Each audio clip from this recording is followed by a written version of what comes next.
Hi everyone, today I'm going to show you how to DIY this hand lettering just to beautify your kitchen space and to make things more organized. We're going to be starting off with these two salt and pepper shakers.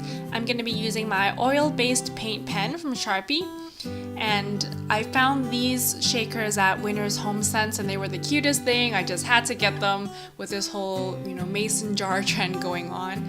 And this paint pen does come off very easily with rubbing alcohol. So I did make a blooper there just to show you that it does indeed come off very easily. The word pepper is kind of long, so I'm hoping that it would fit on here. And it does. So there we go. This one that I have is the Korken jar I bought from IKEA, and this is the perfect size to keep all my tea bags in, so I'm gonna go ahead and letter. I did choose the letter in the center. You can also do it on the side, but I found that there's a crease and it ends up looking much better when you letter in the center there. These IKEA jars, they do come in different sizes, which is super handy because my next one is for my Rice Krispie cereals, and since they come in a family pack, it does take quite a bigger jar.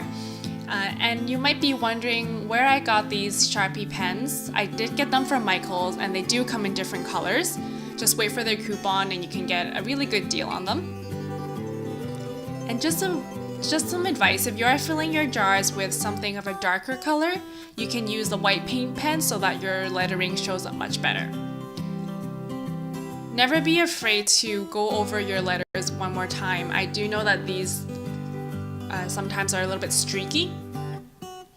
So there you go. That's Rice Krispies for you.